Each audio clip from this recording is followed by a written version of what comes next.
और चलिए सीधा आपको तस्वीरें दिखाते हैं। मुख्यमंत्री पद की शपथ लेने के लिए चन्नी घर से निकल चुके हैं। गाड़ियों का एक बड़ा हुजूम, बड़ा काफिला निकला है राजभवन की तरफ। 40 लोग इनवाइटी बताए जा रहे हैं। और जो जानकारी अभी तक निकल के आ रही है, चरणजीत सिंह चन्नी के इस शपथ ग्रहण समारोह में राहुल गांधी के पहुंचने की भी उम्मीद है। राहुल गांधी भी पहुंचेंगे, लेकिन सवाल सबसे बड़ा अभी भी बना हुआ है कि क्या कैप्टन अमरिंदर शामिल होंगे, क्योंकि कैप्टन का शामिल होना या नहीं होना आने वाले वक्त में पंजाब में कांग्रेस की सरकार की क्या स्थिति रहेगी उस पर भी बहुत ज्यादा निर्भर करता है।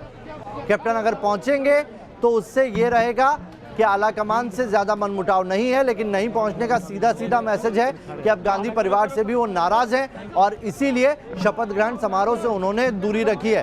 हालांकि कैप्टन ने सीधे और साफ लफ्जों में जब इस्तीफा दिया था और राजभवन के बाहर आए थे तो कह दिया था कि मुझे ह्यूमिलेट किया गया, मैं अपमानित महसूस कर रहा हूं। 1.5 से 2 महीने के भीतर 3 बार विधायक दल की बैठक बुला ली गई। क्या मैं सरकार नहीं चला सकता, मुझ पर कोई संदेह है और इन्हीं बातों को लेकर मैं इस्तीफा दे रहा हूं। मैंने कांग्रेस अध्यक्ष को सुबह ही फोन करके इस बाबत जानकारी दे दी थी, लेकिन उन्होंने सीधे सीधे आला कमान पर कोई निशाना नहीं साधा था। किसी का नाम नहीं लिया था, राहुल का नहीं लिया था, प्रियंका का नहीं लिया था। अब देखना ही होगा कि कैप्टन वहां पहुंचते हैं या नहीं पहुंचते।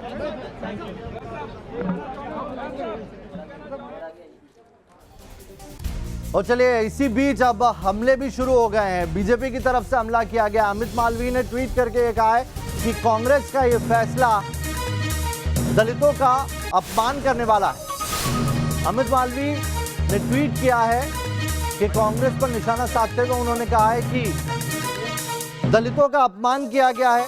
चन्नी को इस तरीके से सीएम बनाने को लेकर चन्नी के साथ 2 डिप्टी सीएम भी शपथ लेंगे।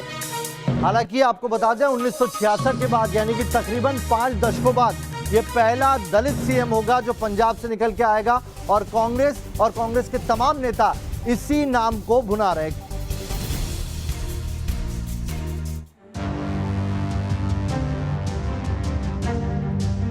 चरणजीत सिंह के बलबूते कांग्रेस ने पंजाब में अगले साल होने वाले विधानसभा चुनाव में विरोधियों को चुनौती देने का दांव खेला है। सवाल ये है कि पंजाब में निजाम बदलने से क्या कांग्रेस का संकट खत्म हो जाएगा? नए मुख्यमंत्री के सामने क्या चुनौतियां होगी? पंजाब में अगला चुनाव क्या कांग्रेस बनाम कांग्रेस होगा? कांग्रेस ने पंजाब की ड्राइविंग सीट से कैप्टन को हटाकर जो खेल खेला है वो उसे फायदा कराएगा या नुकसान, इसका पता तो अगले साल होने वाले विधानसभा चुनाव के नतीजों से ही चलेगा। कांग्रेस ने चरणजीत सिंह चन्नी को सीएम का पद दिया है। वो सिद्धू खेमे से आते भी हैं। सिद्धू ने रंधावा के नाम पर विरोध जताया, जिसके बाद चन्नी की लॉटरी लग गई। पंजाब कांग्रेस में बड़े से बड़े सूरमा सीएम पद के दावेदार थे। सिद्धू, रंधावा और अंबिका सोनी जैसे कद्दावर नेता कतार में सबसे आगे थे। ऐसे में सवाल उठता है कि आखिर क्यों और कैसे चरणजीत सिंह चन्नी के नाम पर मुहर लगी। दरअसल चन्नी के जरिए कांग्रेस पार्टी ने पंजाब में जातीय समीकरण साधने की कोशिश की है। चन्नी को कमान देकर कांग्रेस हिंदू, दलित और सिख वोटरों को साधने की कोशिश करेगी। पंजाब में दलितों की करीब 32% आबादी है, जिसे कांग्रेस अपने पाले में करना चाहती है। देश में दलित आबादी वाला सबसे बड़ा राज्य पंजाब है। यहाँ तकरीबन 32% आबादी दलित है और 34 सीटें आरक्षित हैं। इसके बावजूद पंजाब में अब तक कोई भी दलित सीएम नहीं बन सका था। ऐसे में अब सभी पार्टियों की नजर दलित वोटरों पर टिकी है और सभी दल दलितों को साधने के लिए पासा फेंक रहे हैं। अकाली दल ने चुनाव जीतने पर दलित डिप्टी सीएम बनाने का वादा किया है। बीजेपी ने कहा है कि चुनाव जीते तो हम दलित सीएम बनाएंगे। आम आदमी पार्टी ने दलित वोटरों को खींचने के लिए विधानसभा में विपक्षी नेता के तौर पर दलित विधायक हरपाल चीमा को नियुक्त किया है।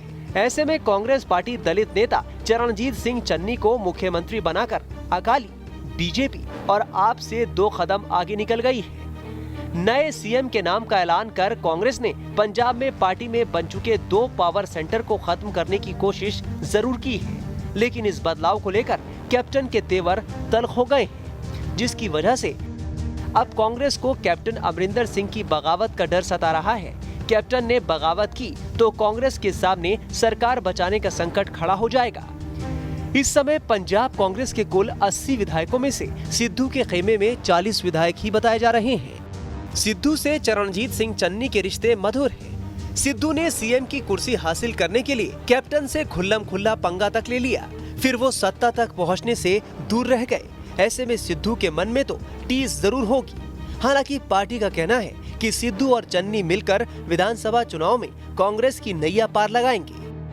चेहरा कौन होगा ये हमेशा कांग्रेस निर्धारित करती है, मगर एक बात मैं जानता हूं कि श्री चन्नी श्री सिद्धू के साथ मिल करके 2022 के विधानसभा चुनाव में हमारी जीत का रास्ता प्रशस्त करेगा। पंजाब के सियासी घमासान के बीच चन्नी को दो मोर्चे पर लड़ाई लड़नी होगी। एक तो पार्टी के अंदर विरोध की ज्वाला को खत्म करना, दूसरा विरोधियों को पटखनी देना।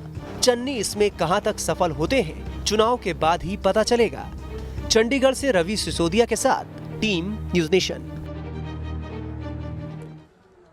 और राहुल, सीधा से यही सवाल है कि राजभवन के लिए चन्नी निकल चुके हैं, लेकिन ये माना जा रहा था कि राजभवन जाने से पहले वो कैप्टन के घर जाकर उनसे आशीर्वाद लेंगे। क्या ऐसा मुमकिन है?